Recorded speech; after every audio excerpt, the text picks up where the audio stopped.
Señor Puerco Sabio, he venido a verle porque en el primer programa entrevisto a Marco. A ver, un poco nervioso sí que estoy.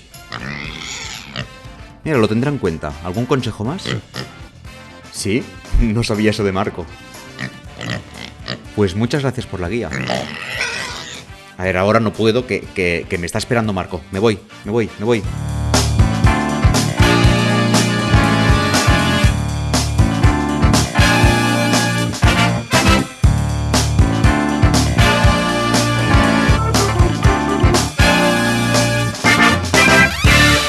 Mi nombre es Jordi Quimera y abrimos la Cámara de los Secretos para no hablar de magia. Bienvenidas y bienvenidos al capítulo 1. Qué ganas tenía de empezar este nuevo proyecto y poder compartir un rato con vosotros. Tanto con los que escucháis, si es que hay alguien, no lo sé, como con las personas que irán pasando por detrás de este micrófono. Mirad, cuando empezaba en el mundo de la magia, o mejor dicho, cuando me empezó a interesar el mundo de la magia, mucho antes de plantearme subir a los escenarios, para que os situéis, un día estoy paseando por un Eroski y cae en mis manos un libro de magia de Patrick Page. En aquel momento empiezo a buscar información y la única forma que tengo de encontrar más información es a partir de una herramienta que estaba de moda en aquel momento, los foros de internet. Y así descubro los primeros foros de magia. Una herramienta que luego se convirtió en otra cosa, pero en aquel momento era muy interesante, podías compartir experiencias con muchos magos, podías conocer a mucha gente y aprender mucho. Repasando foros, descubro un nombre, Marco, un mago panameño que había vivido unos años en Barcelona y que había vuelto a su país hacía relativamente poco. Le hacen una entrevista y Marco habla de la bolsa del huevo, los aros chinos, los bastones, el sueño del avaro y yo pienso, ¡qué pereza! ¡Qué valiente es la ingenuidad de un novato! Al poco tiempo, Marco cuelga unos fragmentos de su espectáculo en YouTube, haciendo la bolsa del huevo, los aros, los bastones y el sueño del avaro. Aquí descubro dos cosas. La primera, no sé leer. Porque si tengo que esperar a ver en un vídeo el juego para que me guste y no descubrirlo a partir de un libro, tengo un problema. Y la segunda cosa, descubro a Marco. Vuelvo a la entrevista, vuelvo a leer la entrevista, descubro cosas, veo que hablan de una cosa que se llama el Puerco Sabio, no sé lo que es, así que al día siguiente me voy a Magicus, pregunto, me dicen que no saben cómo se puede conseguir el Puerco Sabio, pero me ofrecen el Magia Selecta y el Cóctel Mágico, 2 libros de Marco, los leo, los devoro, descubro por internet una tienda argentina, el Bazar de Magia, que tiene el Puerco Sabio, lo compro, me lo envían desde Argentina. Y a día de hoy, 10 años, bueno, ¿qué digo 10 años? 10 años desde que subo a los escenarios, lo mismo 15 años de aquel momento. Me es imposible enumerar los juegos de magia de mi repertorio que han partido de los juegos de Marco. Así que al plantearme hacer este podcast, como Marco fue uno de los primeros magos que descubrí y leí, he pensado, ¿por qué no entrevistar a Marco? Se lo planteo, me dice que adelante y así es como estrenamos Hoy no hablamos de magia. Marco está en Panamá, yo en Barcelona, y viendo la dificultad para sincronizar horarios, realizamos la entrevista vía audios de WhatsApp. Así que iréis escuchando la voz de Marco respondiendo un seguido de preguntas. Lo primero que le planteo a Marco es que existen libros de magia de autor. Libros que sean de juegos, de teoría, de lo que sean. Tal como avanza la lectura, vas conociendo a la persona que hay detrás. En cambio, en los libros de Marco y sus publicaciones, con algunas excepciones, pero son libros más impersonales. Son recopilatorios de juegos, técnicas, ideas, pero no conoces al autor. Con excepciones, repito. ¿Pero son los libros de Marco más impersonales? Hola, bueno, para contestarte la primera pregunta. Mencionas que hay libros de autor, en efecto, hay libros que el autor pone mucho de sí y lo llegas a conocer porque pone mucho de su esencia y de sus opiniones personales. En mi caso, muchos de mis libros son impersonales y se dedican a promover más bien repertorio y conocimiento general de trucos, pues vamos a ponerlo de esa manera, porque he tenido siempre la impresión de que el mago ejecuta un repertorio muy, dijéramos, limitado de trucos. Se limita casi siempre a los que son populares a su alrededor. ¿Sí? Te lo explico. Si, por ejemplo, vamos a tomar Barcelona. Cuando yo llegué a Barcelona, el mundo de los magos infantiles, que trabajaban en comuniones y tal, movía una serie de trucos que prácticamente repetían todos. Compraban en Casa Mágicos, por ejemplo, el farol del globo de la paloma, la cacerola, la bolsa de cambio, el colador y otros similares, ¿no? Entonces, ¿qué pasaba? A mí me contaron anécdotas de que un mago estaba actuando ante niños en una comunión, sacó la parte de abajo de la cacerola, la parte de abajo, ni siquiera la tapa, y ya los niños gritaron, va a sacar una paloma, porque ya conocían el aparato, porque todos los magos lo usaban. Entonces yo tenía la idea, o se me metió a mí, acuérdate que yo empecé a escribir en España, empecé a escribir en Barcelona. Mi carrera mágica, cuando yo llegué a Barcelona, tenía 10 años de haber empezado profesionalmente a actuar. Dijéramos, en un país como Panamá, con pocos magos, yo no tenía influencias alrededor mío de ninguna clase, no podía ver, por ejemplo, comparar con nada, simplemente pues yo tenía una idea de lo que tenía que ser un mago, cosa que cuando yo llegué a Barcelona y me empecé a codear, no solo con magos, sino con artistas importantes que actuaban ahí en ese entonces, pues yo ajusté bastante mi forma de actuar para adecuarme a la forma de allá. Entonces yo al empezar a trabajar allá y empezar a escribir allá, yo me fui nutriendo de ese lugar donde ahora por fin en mi vida había encontrado otros magos, colegas y demás, y estaba en un ambiente mágico donde podía yo retroalimentarme. Entonces yo lo que vi fue eso. Yo llegué con un repertorio muy diferente porque, claro, yo al estar en Panamá solo, yo armé mi repertorio por mi cuenta, yo tenía una serie de trucos que yo hacía que por ejemplo en Barcelona no se hacían, porque sencillamente los traía de otro lugar. Pero yo sí noté que ahí, y no es solamente Barcelona, yo lo he visto esto en muchas ciudades, en Madrid, en Chicago, en Argentina, en Buenos Aires y tal, hay la tendencia de copiar unos con otros o por ejemplo como la tienda de magia en la que vende los trucos, pues más o menos van repitiendo el mismo repertorio. Hay una serie de trucos que todos hacen, algunos tienen algunos otros que no hacen más que ellos, pero el repertorio es limitado. Eso fue lo que yo vi. Y lo curioso es que el repertorio de Barcelona, por decirte algo, es diferente al de Madrid. En Madrid hacen otros juegos distintos, pero entre ellos repiten bastante los mismos. Si vas a Buenos Aires verás que hacen otros diferentes a acá, pero entre ellos sí se repiten bastante. Entonces yo pensé que hay muchos trucos prácticos, buenos, realizables, y que si esto mismo me demostraba a mí que no había que circunscribirse al repertorio de lo que te está rodeando, ¿sí? Te pongo un ejemplo para que veas. Mira, resultó que, por ejemplo, en Barcelona no se hacía la camisa de fuerza, no la hacía nadie cuando yo llegué. Enric Magú viajó a Puerto Rico y vivió, porque tiene unos familiares ahí, vivió un tiempo en Puerto Rico. Yo lo conozco a Enric Magú desde que era un niño, que trabajaba con Víctor Martí en la Apothecary Magic, ¿verdad? Víctor Martí, que en paz descanse, mi gran amigo. Y la Apothecary Magic era una tienda de magia que estaba en la calle Arco del Teatro en Barcelona, en las Ramblas abajo, un área bien macabra que había por ahí, pero bueno, muy pintoresca. En ese entonces, cuando yo llegué, si te contara cómo era Barcelona, era muy pintoresca, tenía cosas muy curiosas.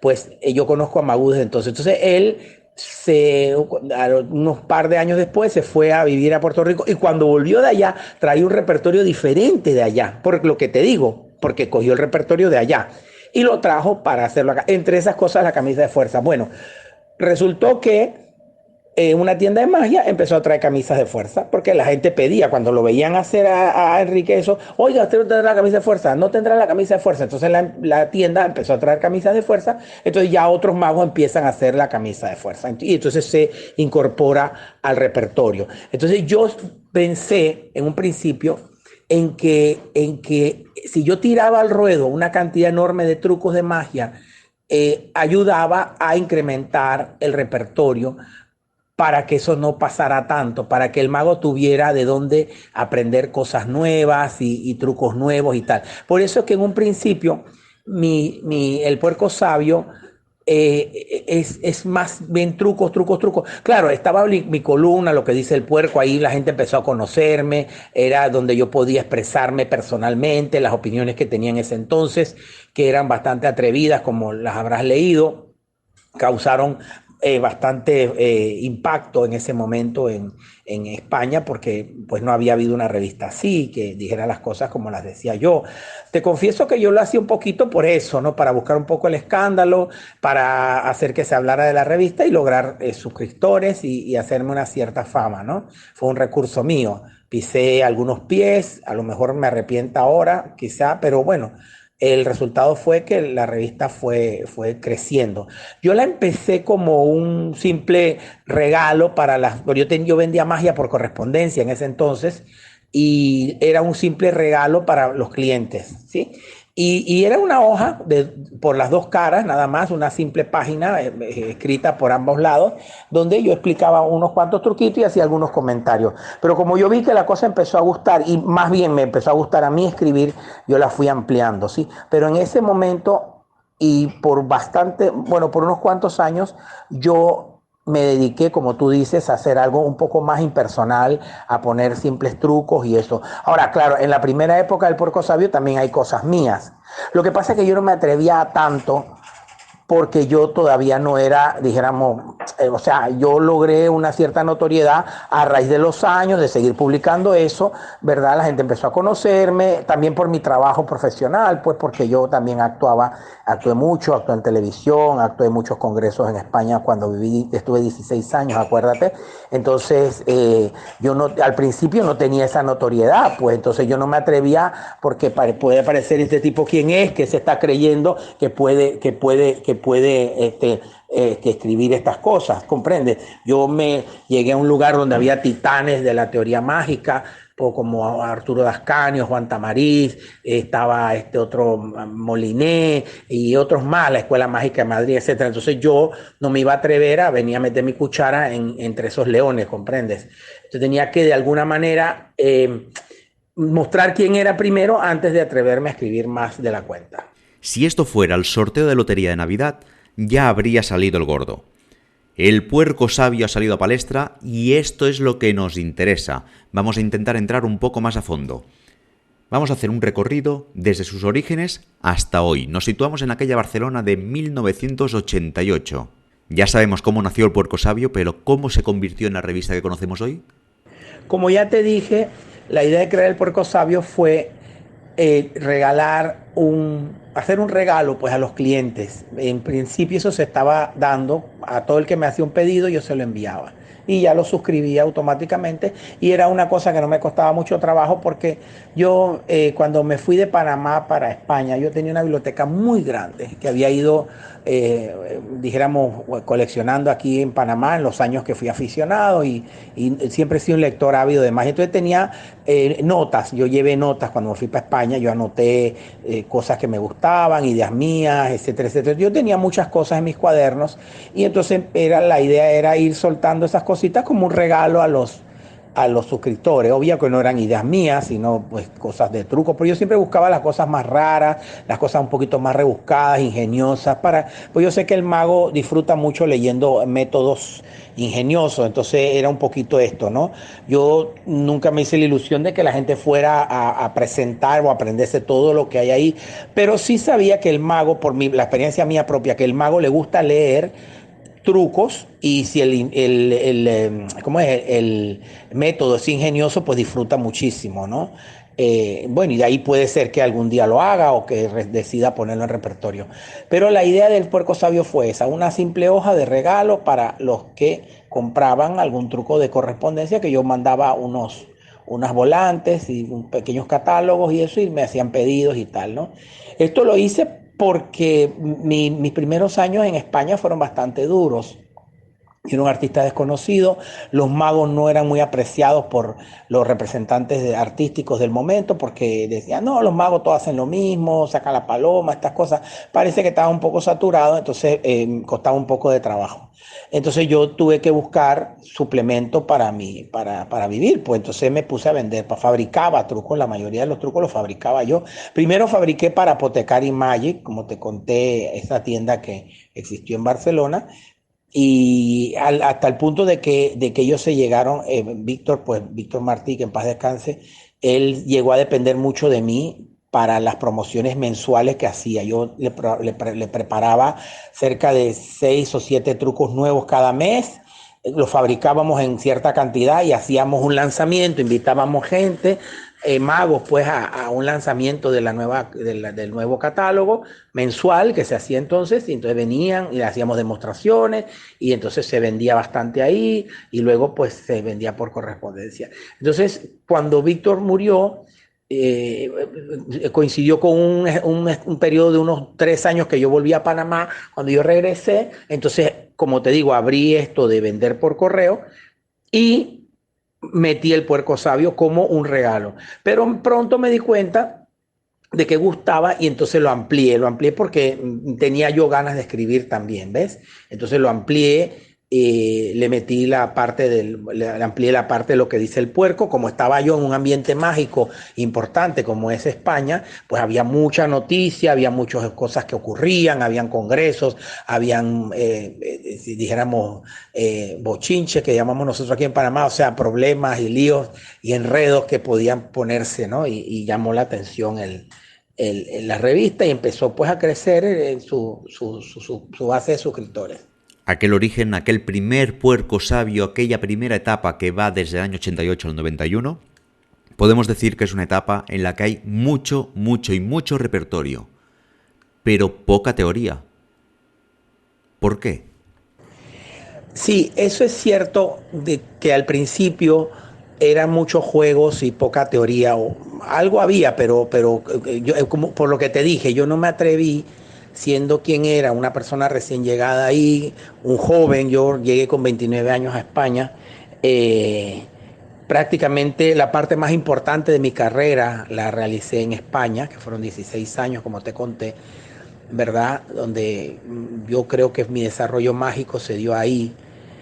eh, yo no me atrevía porque era como una cosa de una persona petulante, un muchachillo queriéndole enseñar a los demás. O sea, yo nunca me he considerado un genio ni nada. Yo sí sé, porque yo no soy solo un escritor de magia, yo soy actuante, yo soy un mago profesional que había actuado muchísimo cuando llegué a España, ya traía una carrera, como te dije, de 10 años, y en España poco a poco empecé a actuar bastante, una forma bastante regular, pude tocar cruceros por el Mediterráneo, fiestas mayores, fiestas de empresas, comuniones, televisión, bueno, hice de todo, ¿ves? Entonces, ¿qué pasa con eso? Eventos corporativos también, que uno va desarrollando una forma de trabajar que ya yo traía, pero como te dije, tuve que adecuar a un público que no conocía cuando llegué, pero que bueno, me adapté bastante bien, según parece,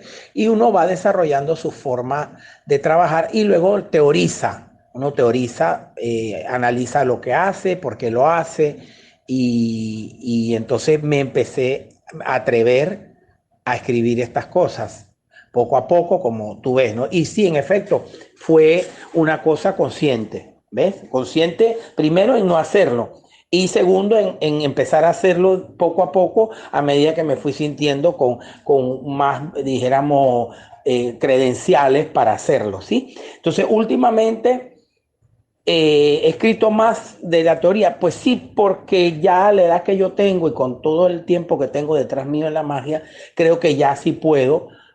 Bueno, hace unos años ya me sentí la autoridad, pues para sentar mis puntos teóricos, ¿no? Que se basan en la mera práctica. Si tú te pones a leer lo que yo escribo en ese aspecto, verás que todo se parte de la práctica. Hay muy poco de filosofía, La hay, sí, obviamente, pero muy poco.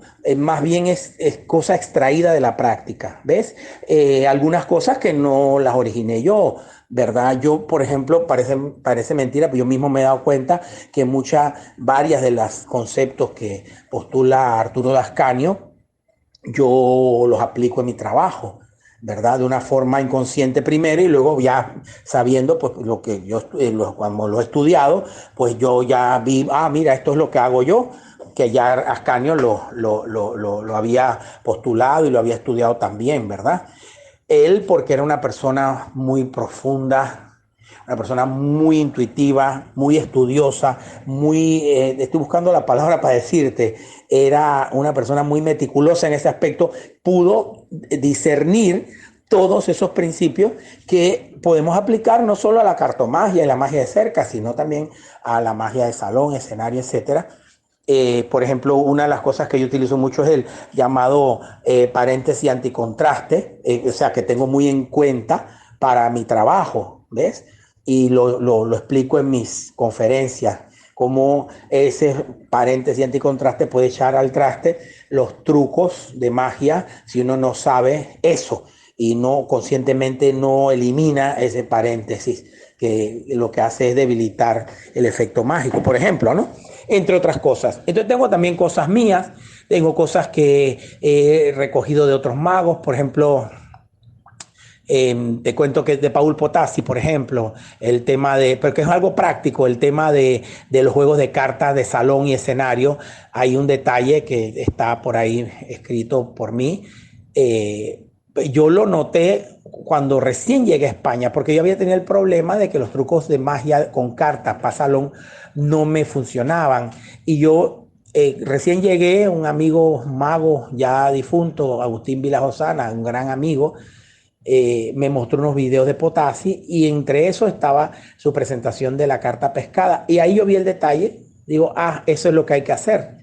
Pero yo porque tenía el problema, cuando vi la solución a la cual él había llegado hacía años, yo la reconocí enseguida. Y lo curioso es que cuando Potassi decide escribir y regalarnos al mundo de la magia todo su repertorio y todo su conocimiento mágico, él, una de las cosas principales que dice es eso, que cuando uno hace trucos de carta en salón o escenario, lo primero que hay que hacer antes de que la carta aparezca en el globo, en la naranja, en la cuerda, en lo que sea, es decir, es adivinar cuál es.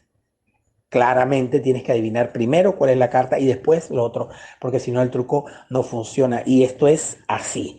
Eso él lo tenía clarito y yo cuando lo vi, sin que me lo dijeran, me di cuenta. Digo, esta es la solución a mi problema porque era lo que me estaba faltando a mí. Y después, muchos años después, cuando leí su libro, me di cuenta de que él le daba mucha importancia a este principio porque lo menciona. Entonces, estas cosas que he ido viendo por el camino, que he ido recogiendo de otros magos, que he ido yo también, dijéramos, deduciendo por mi cuenta, es lo que forma parte de mi teoría, que es totalmente práctica, ¿verdad? Para llegar a ser un mejor mago.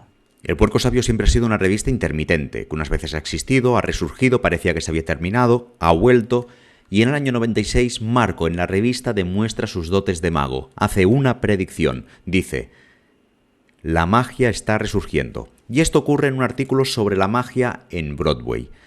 Años más tarde, hace un par de años, hace una reedición de esta tercera etapa y Marco dice: ¿veis? Tenía razón. ¿Seguirá opinando hoy lo mismo? Bueno, en cuanto a esa predicción que escribí en ese momento, fue a raíz de un viaje que hice a Nueva York y fui a ver un espectáculo allá de magia que ya no estaba en Broadway, sino en un teatro ahí, más. Y alguna otra cosa vi que me hizo pensar. Tú sabes que nosotros en el mundo occidental, pues bailamos un poquito al son de lo que marcan en Estados Unidos. No mucho, pero bastante. Entonces yo vi eso y me pareció que eso podía venir, ¿sí? A mí me complace mucho ver, por ejemplo, que en España hace unos años empezó a estilarse shows teatrales de magia, cosa que cuando yo estaba ahí no había. En España, cuando yo viví, hasta el 98 que me vine para acá, no había un solo espectáculo en ningún teatro un espectáculo de magia en ningún teatro, ni en Barcelona, ni en Madrid, ni nada. Y hoy día, por ejemplo, en Madrid bueno, no sé si ahora mismo, no te lo puedo decir, pero yo sí sé hace un par de años que miré la cartelera y me sorprendió mucho de ver que había espectáculos de magia de todas las clases, infantiles, para grandes y todo. Y bueno, también está el fenómeno del mago pop, que ahora que fui a Madrid no tuve ocasión de ir a ver el espectáculo porque andaba un poco enredado. Por algún motivo no pude ir. No es que no pude ir a ver nada, de verdad. Tuvimos unos 3 días ahí. Yo me tenía que mover a Barcelona a ver a mi hija, que iba a dar a luz y tal.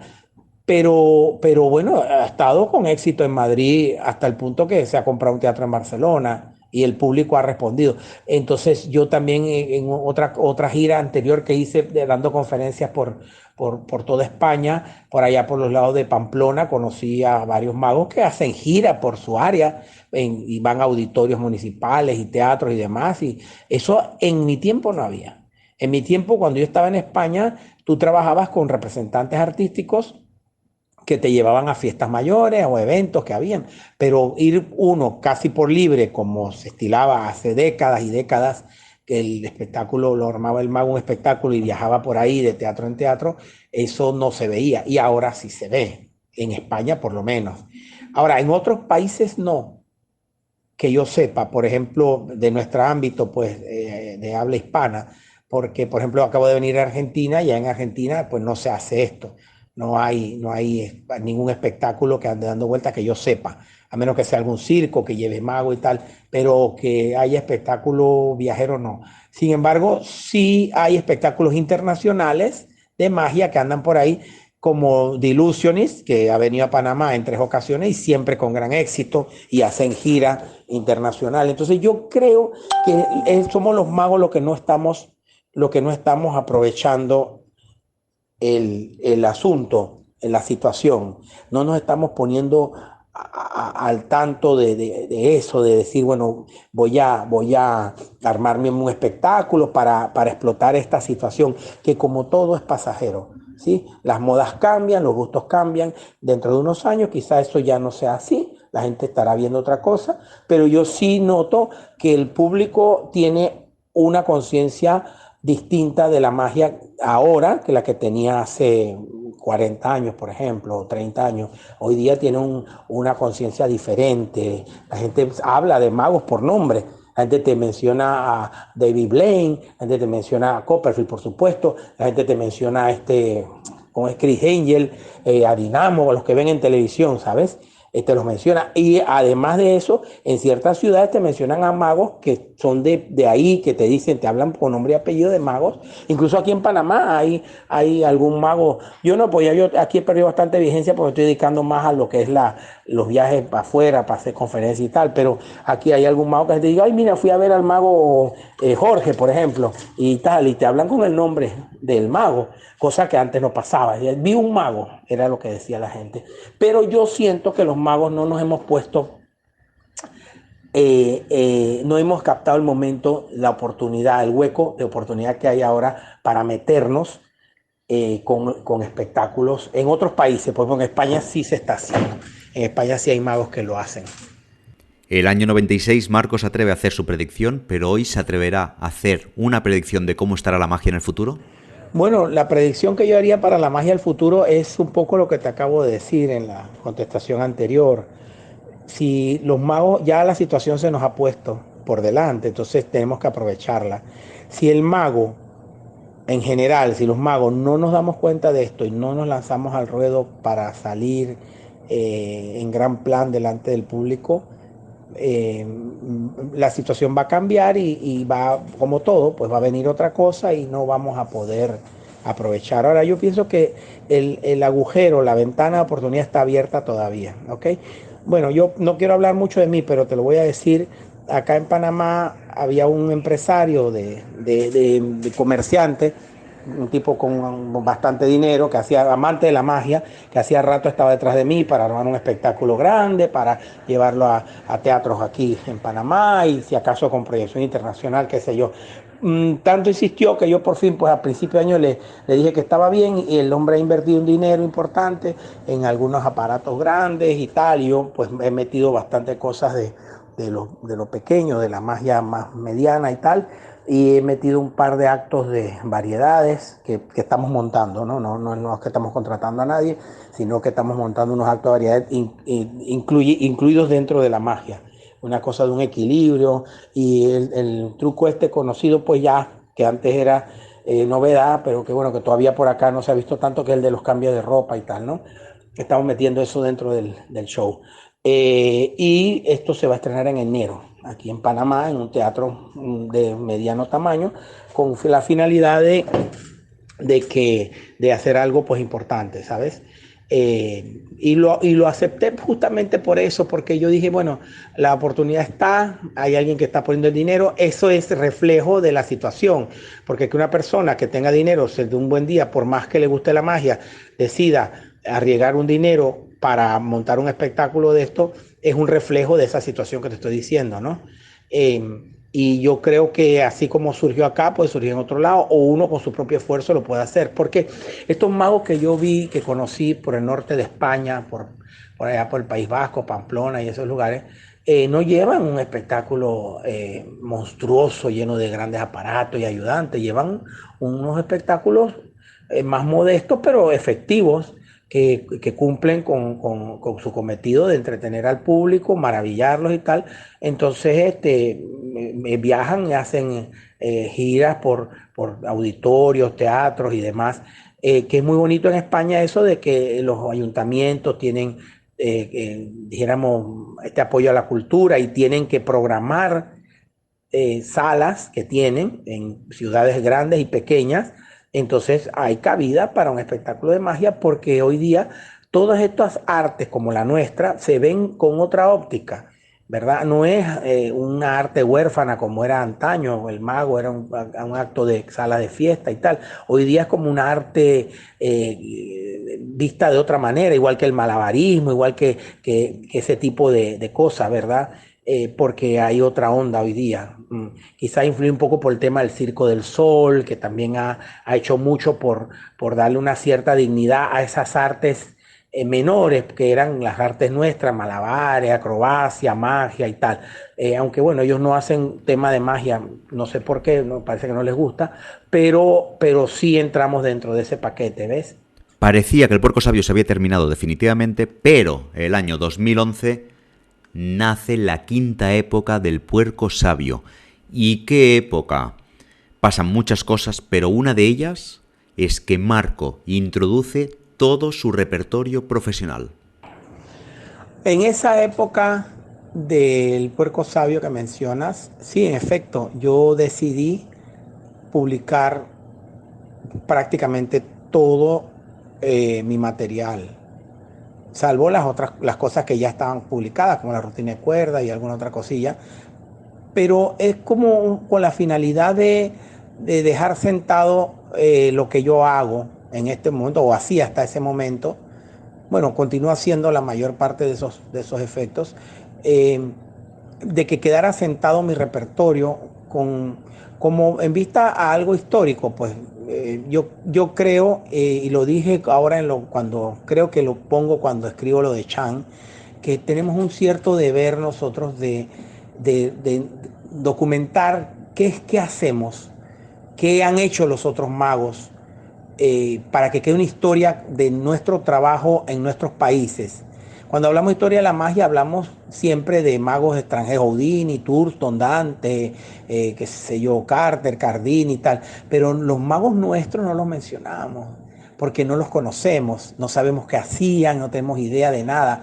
Entonces yo siento que en principio cada uno debe dejar en algún lado en la revista de la sociedad, en algo, una semblanza, quién soy yo, cómo salí, qué hacía, cuál es mi repertorio, qué me gusta, qué no me gusta, no sé, para que un día alguien pueda, qué sé yo, escribir sobre nosotros o se repita que aquí hubo tal o cual mago. Mira, España ha tenido grandes magos, grandísimos magos, y no sabemos de ellos. ¿Ves? Por ejemplo, yo oí hablar de Càrtex. Càrtex era un mago, hermano de un famoso actor catalán, Joan Capri, creo que era el hermano de él, un actor reconocido. Y Càrtex era hermano suyo y parece ser que era un mago sensacional, un mago muy bueno, de sala de fiesta, tipo con mucha gracia, etcétera. Pero ¿qué hacía Càrtex? ¿Cuál era su repertorio? ¿Cuál fue su vida? ¿Cuáles fueron sus triunfos? ¿Dónde actuó? ¿Cómo se retiró? ¿Qué sé yo? ¿Sabemos? No. No se sabe, qué sé yo. Yo sé porque lo he leído en la revista. Yo soy, como te dije, un lector ávido, entonces yo lo que me caiga hasta las etiquetas de los productos las leo. Entonces yo, pues por cualquier revista, cualquier cosa de magia, con más razón la miro, entonces por eso sé Descartes. Otro mago importante que hubo en España, Sandy, llamaban el mago del naipe. Cuando hablamos de cartomagia escénica, sí, estaba Leipzig. Sí, para. Leipzig era un mago de Estados Unidos que viajó por el mundo anglosajón. Pero Sandy, que era un mago español que trabajaba en circo y en salas de fiesta solo con la baraja, vestía un frac blanco. Entonces era un mago muy distinguido porque actuaba, lo contrataban, o sea que no era ningún mago malo ni nada, era una figura de su época. ¿Qué hacía Sandy? ¿Qué presentaba? ¿Cómo empezó?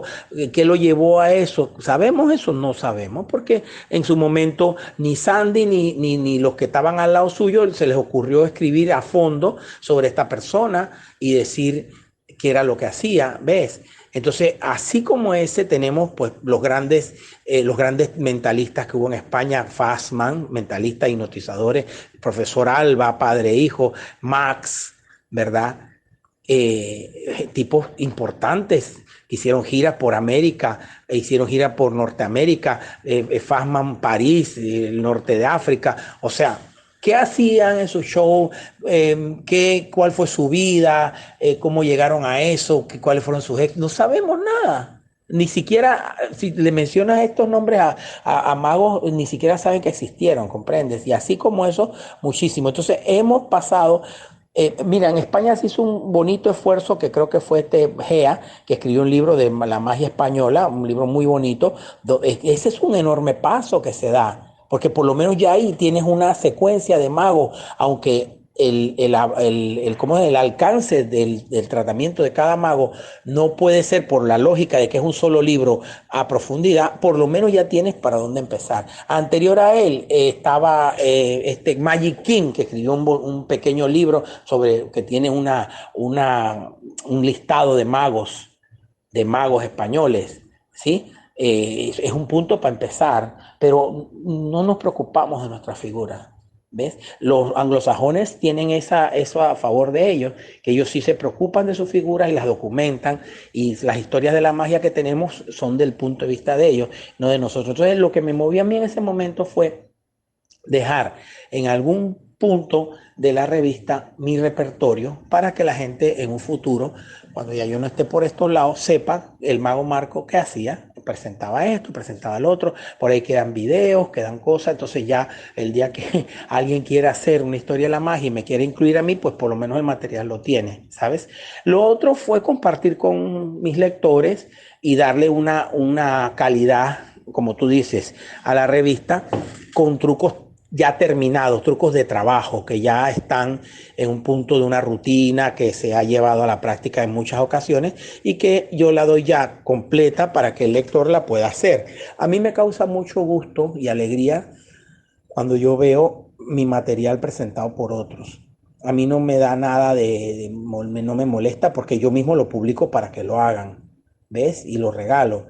Mira, una de mis rutinas más populares, que muchos ya no saben ni siquiera que es mía, es la de la bolsa de cambio con los pañuelos, con el pañuelo, pues que cambia de color, o sea, que una persona lo ve de un color, otra de otra, ¿sabe? Ya sabe a qué rutina me refiero. Bueno, esa rutina yo la desarrollé en base a otras cosas que existían.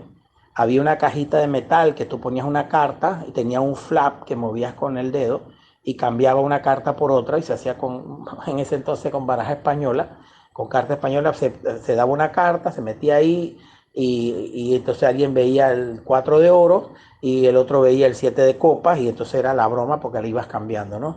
Luego me comentaron algo, mi amigo Pedro Aragonés me habló de una desaparición de unos guantes que trabajaba igual, uno veía un guante, otro veía una paloma y así. Y entonces yo, para llevarlo al tema práctico, y como siempre me ha gustado la bolsa de cambio, y me ha gustado más porque yo soy una persona muy tosuda, como un burro, porque los magos decían, no, ese aparato es un aparato de magia, esa bolsa que es, cuando la gente lo ve, enseguida sabe que es una cosa para hacer magia, tal. Y yo, no, pues que somos magos, entonces tenemos que tener estas cosas. Y yo digo, voy a inventarme una rutina con este aparato que guste y que guste al público y que sea bueno, ¿verdad? Para demostrar que ese aparato se puede usar de una manera que guste al público y que la gente no vea que es una tontería. Entonces desarrollé esa rutina en base a esas ideas, que no fue que escuché una cosa y enseguida salté a hacer eso, no, o sea, esa información está en tu cabeza, está ahí guardada y un buen día te viene la idea, ¿no? ¡Plin! Se te enciende el fuego, el bombillo y entonces lo hace. Entonces generé esa rutina. Pues cuando yo voy a hacer esa rutina, a mí me causa mucho placer porque yo sé que la inventé yo,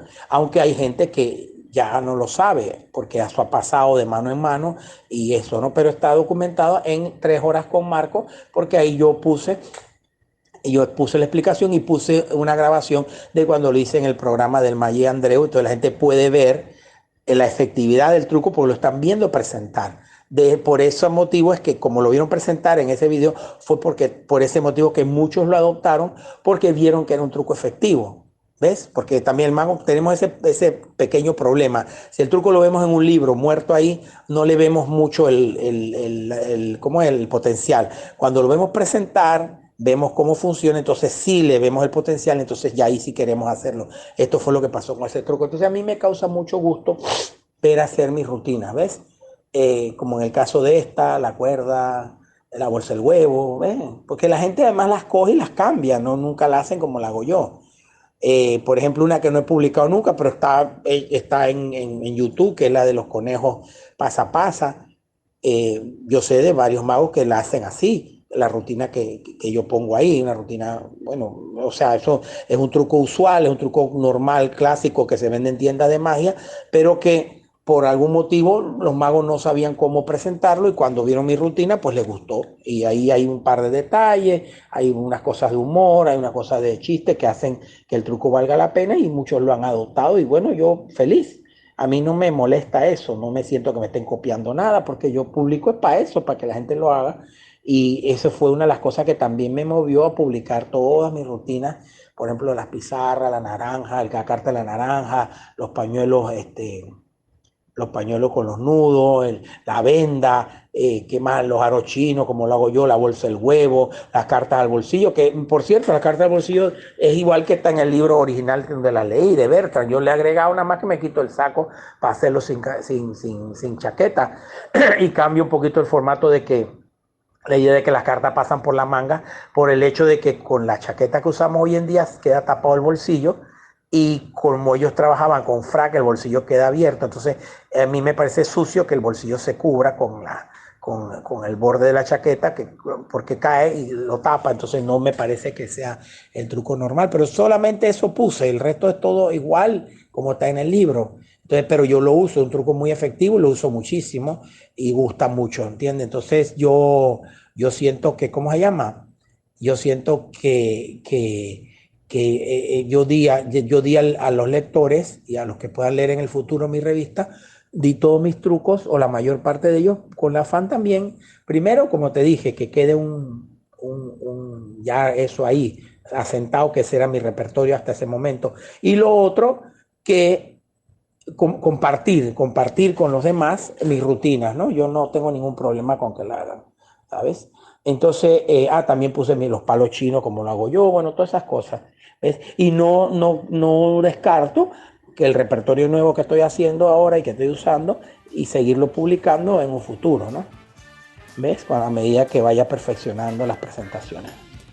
El puerco siempre sorprende y en la quinta época empieza a aparecer un material de un valor histórico impresionante. Cuando parecía que el puerco ya lo había dicho todo, nace una sexta época y nos vuelve a sorprender. Pero si el puerco sorprende, Marco no se queda atrás. Una de las opiniones más polémicas de Marco siempre ha sido la relación que hay entre la magia y el teatro, así que le voy a preguntar por esta relación. Pero todo esto será en el siguiente capítulo. Continuará.